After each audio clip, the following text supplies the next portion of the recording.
The rain came first, then the smell of it, wet wool, coal smoke, and under both the thin sweet reek of tallow candles guttering in shop windows too poor for wax.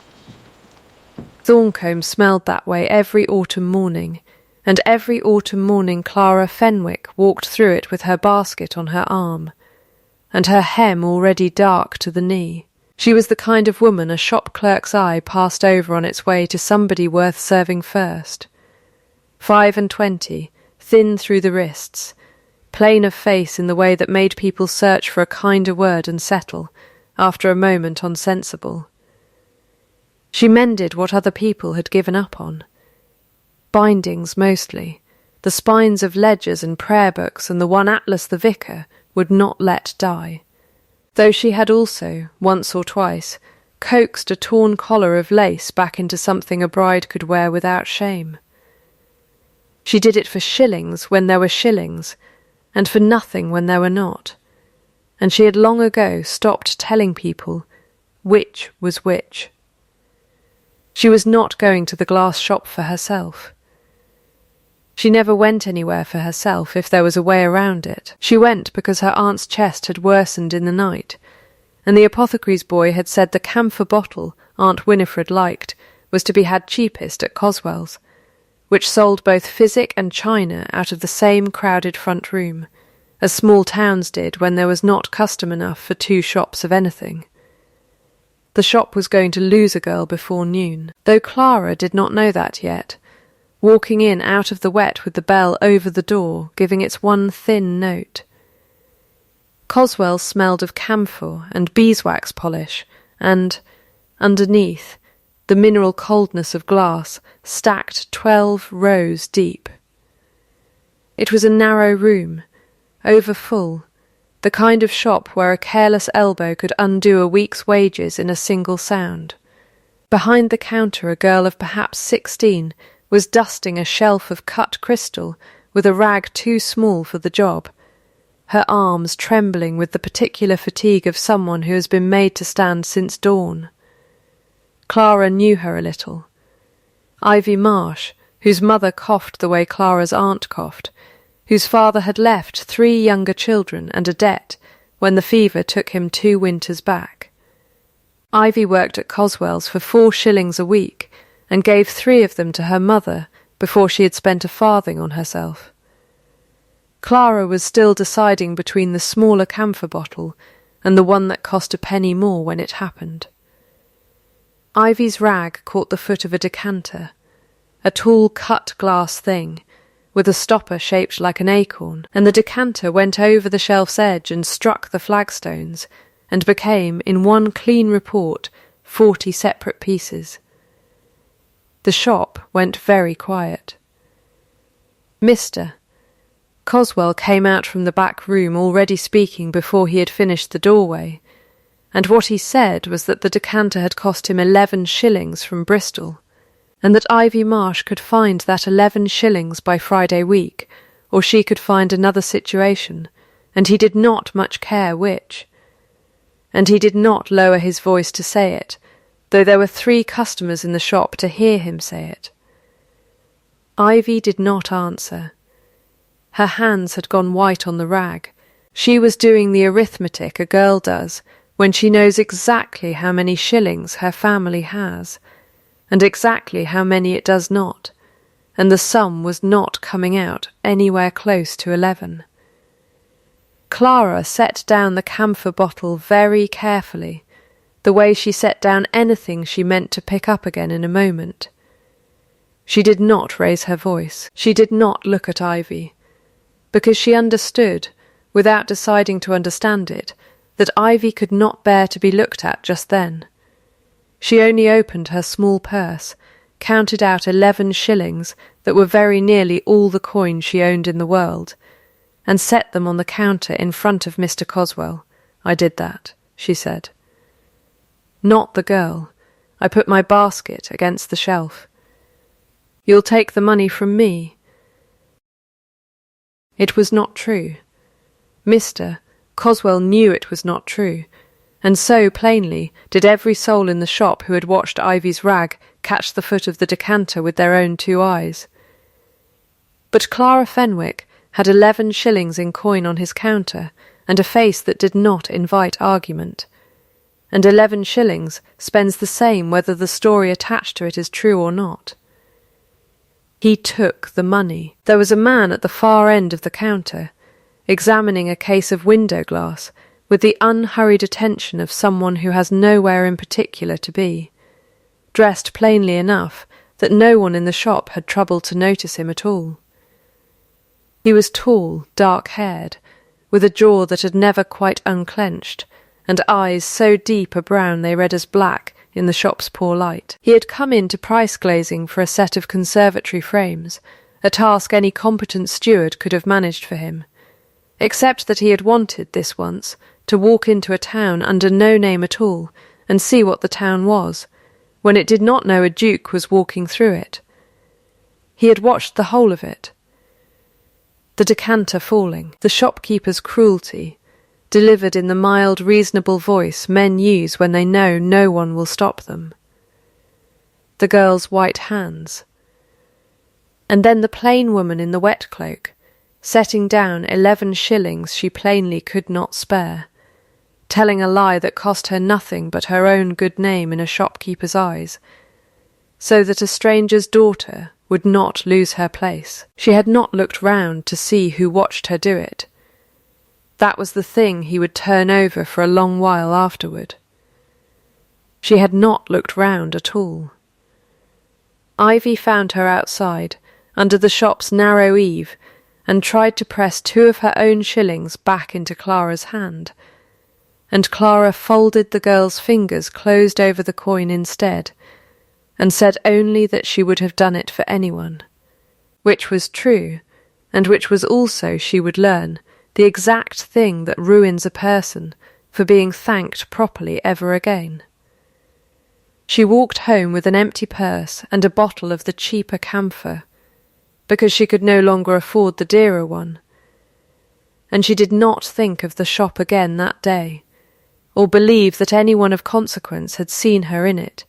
She did not know then that the man pricing window glass was Gabriel Vane, Duke of Alderore, and that he had already decided before his boots were dry to learn her name. He learned it before nightfall, and without asking Coswell, who could not be trusted with a discreet question any more than he could be trusted with a decanter. He asked instead at the inn, describing only the woman with the mending basket, and the innkeeper's wife, who liked to talk, gave him Clara Fenwick entire, orphaned young, raised by an aunt with a bad chest, men's books and lace for whoever will pay her, refuses to be paid when they cannot, lives 3 streets from the church in 2 rooms she keeps too clean for how little she has. He said nothing of what he had seen in the shop. He asked, instead, whether the town knew of any woman skilled enough to be trusted with old bindings, because the ducal library at Alderore Hall had 40 years of damp and neglect in it, and his aunt would not think it strange that Mr. Vane, the Duke's agent for the glazing works, had also been asked to find a hand for the books. He had never called himself Vane before that week. It was his own name, in fact his mother's family's name, and it sat easily enough on him that no one in Thorncombe thought to doubt it. A duke buying window glass under his own Christian name, telling no one which house he served, was not so strange a thing as it would have seemed announced properly. With his title on it, people believe exactly as much as you trouble to tell them, and no more. Mr. Coswell, for his part, spent Clara's 11 shillings, and told the story of the careless woman with the basket to 3 separate customers before the week was out, embellishing her clumsiness a little more each time, because it is always easier to believe a person guilty of breaking something than to believe them capable of quietly paying for another's mistake and asking nothing for it. The note came to Clara's door 2 days later, in a plain hand, offering 4 shillings a week and her dinner besides to mend the library at Alderore Hall for Mr. Vane, agent to his grace. She read it twice at the kitchen table while her aunt coughed in the next room, and she did not let herself hope about it, because hoping about things was a habit she had broken herself of some years before, the way a person breaks a horse of shying, patiently, and by refusing to reward the shy. She wrote back that she would come Monday. She did not know, walking up the long gravel approach to Alderore Hall with her tools in a canvas roll under her arm, that the agent who had hired her had stood not 8 feet from her in a glass shop and watched her spend her last coin on a lie to save a stranger's daughter, and that he had built the whole of this arrangement, glazing and library and all, around the plain fact that he wanted to see her again without her knowing there was any reason he should want it. The hall smelled, when the housekeeper let her in, of beeswax and old paper and, faintly, of the same wet stone that hung over the whole county in autumn. A woman of perhaps 50 met her in the hall, sharp-eyed, dry-voiced, introduced herself as Mrs. Pell, and looked Clara over in the particular unhurried way of a woman who has spent 30 years deciding in under a minute whether a person could be trusted with the good silver. "You'll want the East Gallery," Mrs. Pell said. "The books there haven't been opened since the old Duke died, and they smell of it." She did not smile, but something in her face suggested she might. Later, when she had decided Clara was worth the trouble of smiling at. Clara worked 3 days in the East Gallery before she saw the man who had hired her. She had assumed, without much curiosity, that Mr. Vane was a steward of the ordinary kind, a middling man who managed accounts and glazing, and left the mending of old books to whoever was cheap and competent. She did not connect him, when at last he did come, to the customer at Coswell's counter, because she had never once looked at that customer. She had been looking at Ivy's hands. He came into the gallery on the 3rd afternoon, and stood for a while by the door before she noticed him, watching her work a cracked spine back into its boards, with a patience that seemed, to him, entirely of a piece with the patience she had shown a broken decanter. "You've mended the Alderore sermons," he said. "My grandfather thought that volume beyond saving. Most things are beyond saving, only because no one has tried the slow way," Clara said, not looking up. "It is not clever work, it is only slow." He watched her hands, which were steady, and thought of another pair of hands, gloved and soft, and given to dramatic trembling whenever they were required to hold anything heavier than a fan. He did not say so.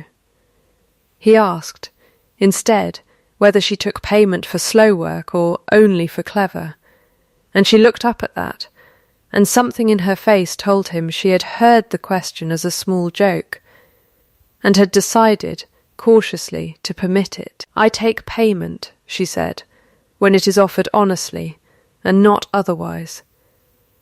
That is a very particular condition. It is the only one I have never regretted keeping." He did not smile, not then, but he thought about it for the rest of the day, which was, for a man who had trained himself these 3 years past not to think about a woman's face at all, a fairly remarkable thing. He had been engaged once to a woman named Cecily Ambrose, whose eyes had filled with tears at exactly the moment it was most useful for them to fill, and who had once had a housemaid dismissed without a character for the crime of dropping a hairbrush, and wept afterward, prettily, when Gabriel had been cold to her about it, so that he had ended by comforting her for his own anger at her cruelty, and had understood, some weeks later, lying awake over it, that he had very nearly married a woman who could weep at will, and never once, in 3 years, weep for anyone but herself. He had broken it before the banns, at some cost to his name and hers, and had told no one the true reason. because a gentleman does not make public account of a lady's cruelty, however much he has come to hate remembering it. Since then he had watched women's hands more than their faces, because hands do not know how to perform.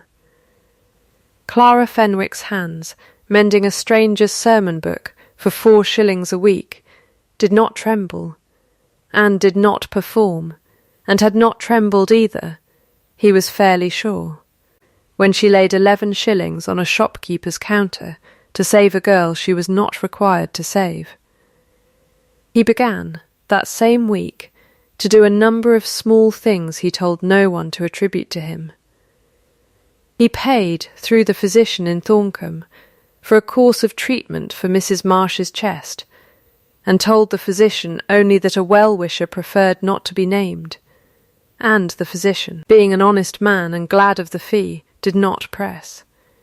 He arranged, through the vicar, for Ivy Marsh to have 2 afternoons a week free of the shop for lessons in her letters, the cost carried by a subscription, which was one man's purse dressed up as a fund.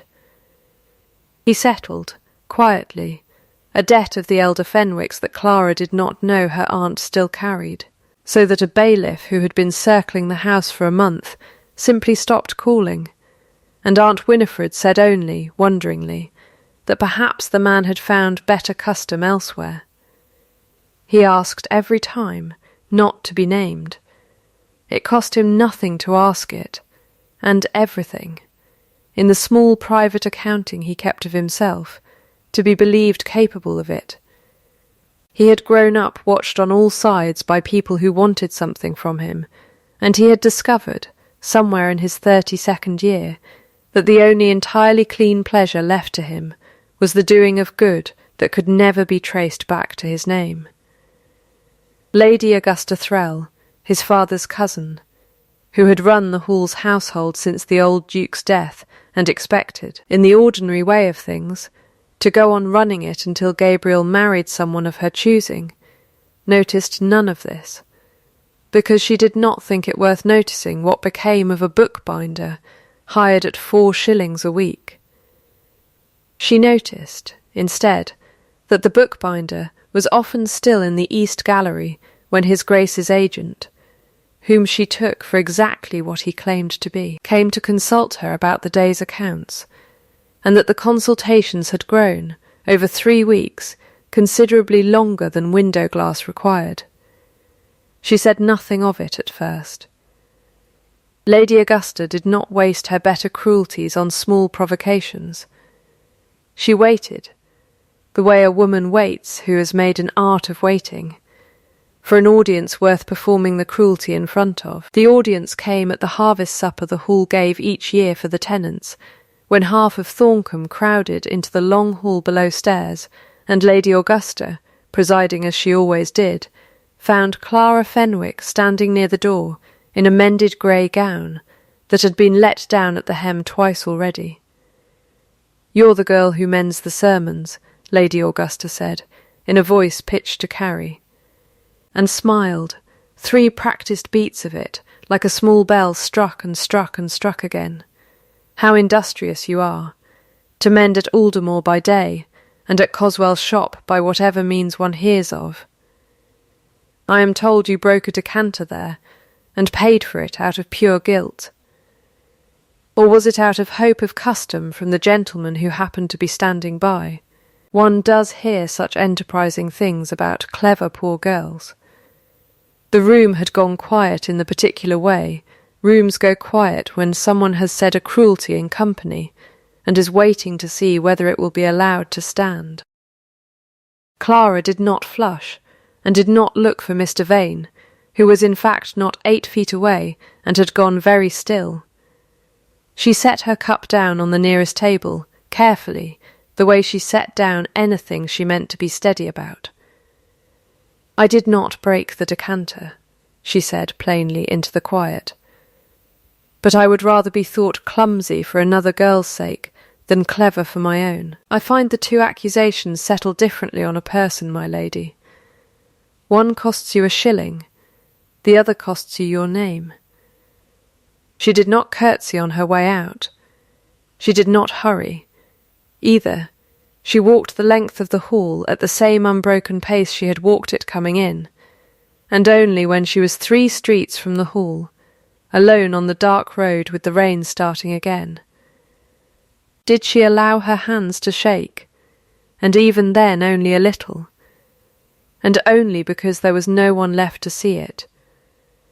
Gabriel found himself, for the length of that walk home in the rain behind her, unable to decide what troubled him more, his aunt's cruelty, which he had long known and long tolerated for the sake of an old debt of care he owed her, or his own silence in the hall, where he had stood 8 feet away and said nothing at all in Clara's defence, because to defend her as Mr. Vane would have raised questions he was not yet ready to answer, and to defend her as the Duke would have required him to stop being Mr. Vane in front of 40 tenants and his own aunt at once. He had chosen, in the moment, to protect his disguise instead of the woman it was built around, and he did not think well of himself for it. Clara did not go back to the East Gallery the following Monday. She sent instead a short note to Mrs. Pell, thanking the household for its custom, and explaining that her aunt's health required her nearer home, which was not entirely a lie, though it was not entirely the truth either.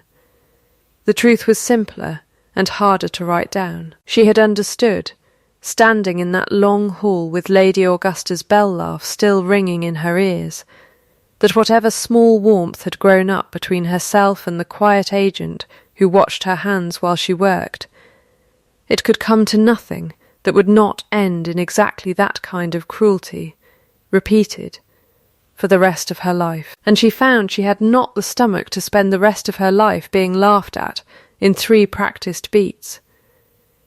She told herself this was sense, not cowardice.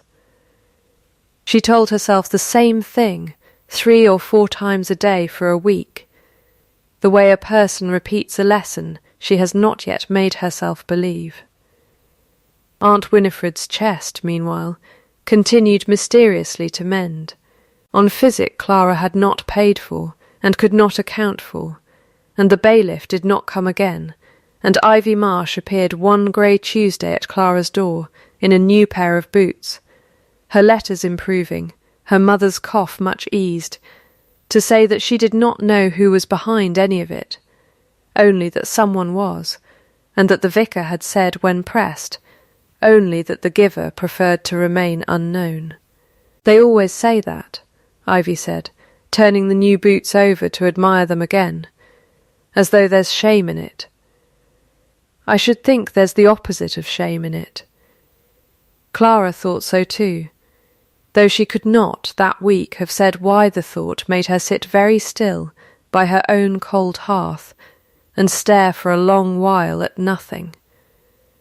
It was Mrs. Pell who came to her, unannounced, on a wet Thursday, having walked the whole 3 miles from the hall in a manner Clara suspected she had not confided to anyone above stairs.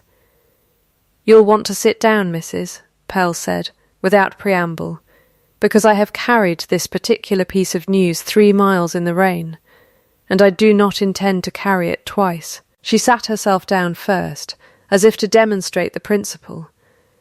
The rent your aunt did not pay in March, the physician who has been calling since summer, the boots on that Marsh girl's feet. You have been calling it good fortune, I expect, or providence, or some such word people use when they cannot account for a thing. I had wondered, Clara said carefully, whether it was providence. It was Mr. Vane, said Mrs. Pell, and let the name sit in the room a moment before she went on. Only Mr. Vane is not an agent, child. Mr. Vane is Gabriel Vane, Duke of Alderore, and has been these 3 years since his father died, and has been going about Thorncombe under half his own name, because he wished, once in his life, to be looked at by someone who was not looking at a title. He has paid for every kindness done you and yours this half-year, and asked every time not to be named for it, and I have kept his secret because he asked me to. and I am breaking my word to him now, because I think you have a right to know what manner of man let his own aunt humiliate you in his hall, and said not one word in your defence, and why." Clara sat very still. She did not cry. She had long ago taught herself not to cry where it would show, and there was no reason, she told herself, why this news of all things should be the one to break so old a habit. Why, she said at last, did he say nothing that night? "Because he is a coward about exactly one thing in the world, Mrs. Pell said, not unkindly, and that is the fear of being loved for his rank instead of himself. He has been a duke since he was 29, and has not once, since, been entirely sure when a woman's kindness was for him, and when it was for Alderore. You are the first person in 3 years he has not been sure of in the other direction. I should think that is worth a great deal, though I grant you it does not excuse the silence in the hall." Clara went to Alderore Hall the following evening, not because she had decided to forgive the silence, but because she found she could not go on not knowing the whole of it, and Mrs. Pell had said he would see her in the small parlour off the library, the one with the low fire and the window that looked onto the kitchen garden. A room built for 4 people at most, and not for the receiving of anyone the household wished to impress. He was standing by that low fire when she came in, and he did not sit, and did not offer her a chair straight away, which she understood afterward as its own kind of honesty. A man used to commanding a room does not forget to be its host, unless something in him has gone entirely off its ordinary hinges. "I was at Coswell's," he said, without any of the preamble a duke might have been expected to use. "The day the girl broke the glass. I saw the whole of it. I saw you pay for what was not yours to pay, and lie about it plainly, without a tremor, and refuse the girl's own shillings after, and I understood, watching you, that I had found the one thing in 3 years I had stopped believing I would find. Someone who did a costly kindness while she believed no person of any consequence was watching her do it. I wanted to know who you were, when you thought no one who mattered could see you. That is the only test I have ever found that tells the truth about a person. Everyone is decent when they are watched. I wanted to see the rest of it. And did you, Clara said, see the rest of it? I saw a woman who paid a shopkeeper 11 shillings she could not spare, and who told a girl she had helped that she would have done the same for anyone, and meant it, and who set down a cup very carefully in my own hall rather than let my aunt see her hands shake, though I know now that they were shaking, because they shook the whole walk home in the rain, and I let you walk home alone in it, because I was more afraid that night of being known than I was ashamed of the silence. That was a poor bargain of me. I have known it every day since. She did not answer that at once. The fire popped once, low, and somewhere beyond the window a rook called, a single note, and was still. You might have told me who you were, she said, before I came to love the wrong name. You did not come to love the wrong name, he said. You came to know a man who did small kindnesses, and asked not to be named for them, and refused you nothing honest, and that man is the whole of me, whatever name is written over the door. The title is what people see. I wanted, once, to be seen without it. That is a comfortable thing to want, Clara said, for a man who may put the title down whenever the wanting grows inconvenient. I have never had a name grand enough to hide behind, only the one I was born with, and what I do with my hands. It was the truest thing either of them said that night, and he did not try to answer it, because there was no answer that would not have sounded, in his own ears, like an excuse. She left the hall without agreeing to anything, and he did not follow her into the rain a second time, and did not send word after her, though everything in him wanted to. He had learned, watching her walk away with her back very straight, that the only gift left him to give was the one he had withheld from himself his whole life, the patience to let a person choose him, or not, without the weight of his rank leaning on the scale. He wrote her a single letter, some days later, and it said only this: he would not ask for her answer before the spring. He would rather have her honest refusal freely given whenever she was ready to give it, than a yes offered because a duke had asked, and a poor woman had not felt she owned the right to refuse a duke anything. He signed it Gabriel Vane, because it was the name she had known him by first, and he thought, rightly, that it would mean more to her than the other. Clara did not answer the letter that week, or the next. She went on mending books for other households, and lace for the vicar's wife, and she found that the not answering weighed on her more each day than any answer could have, which she understood, eventually to be its own kind of answer-forming. It was Ivy Marsh who tipped the scale, in the end, arriving at Clara's door on a bright cold morning in the first week of the new year, to say that Mrs. Pell had told her, in strictest confidence, which meant Ivy had told 3 people already, that His Grace had turned away 2 eligible ladies his aunt had proposed to him over Christmas, on the grounds that he was waiting on an answer from elsewhere, and had said so to Lady Augusta's face, which had apparently occasioned a silence in that lady's household such as had not been heard there in a decade. "He's waiting on you," Ivy said, with the plain confidence of a girl who has never learned to dress up a fact in careful language. Everyone knows it, though nobody says who he means when they say it. "I should think you had better go and tell him something, one way or another, because it is a hard thing to watch a man wait so patiently for so long." Clara walked to Alderore Hall for the last time on a morning bright with frost, the ground hard and ringing under her boots, and found him in the same small parlour, as if he had not moved from it in the 2 months since, though Mrs. Pell told her privately later that he had, in fact, spent a good part of every one of those days precisely there, reading and rereading a single unanswered letter of his own composing.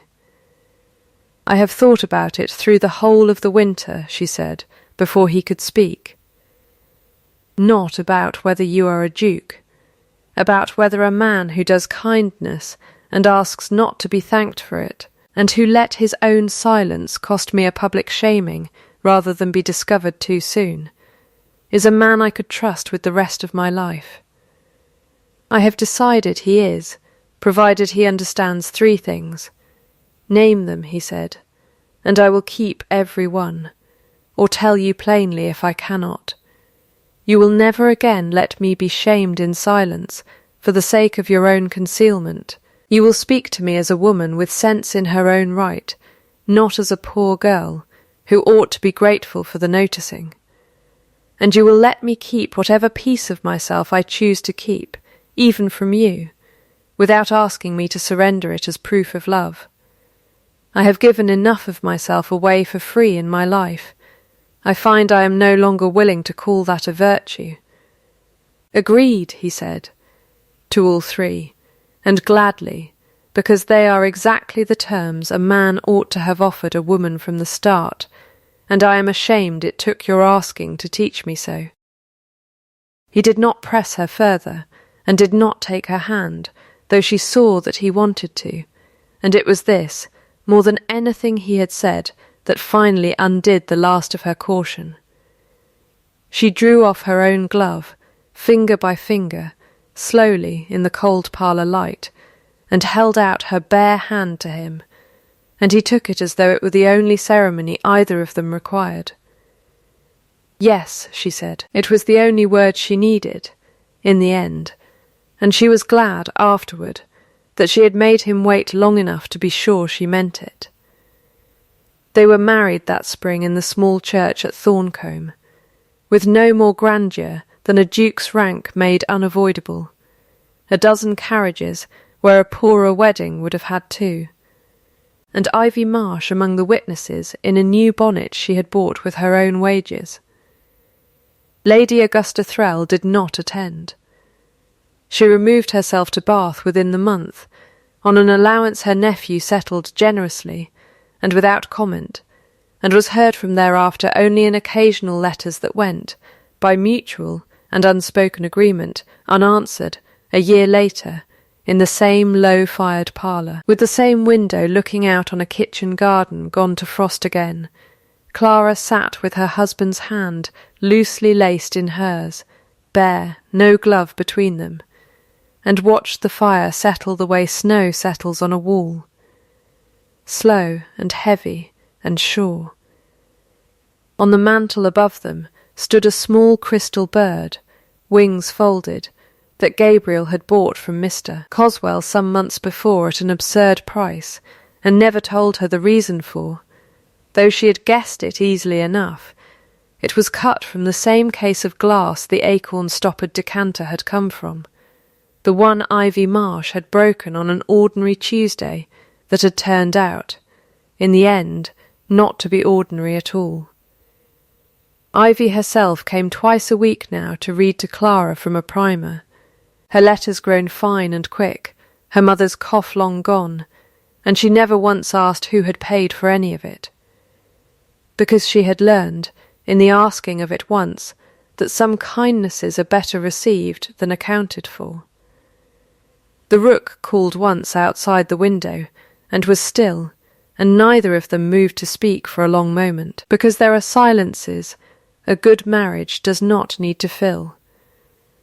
A person is not what they do when the whole world is watching. A person is only ever what they do when they believe no one of consequence can see them at all.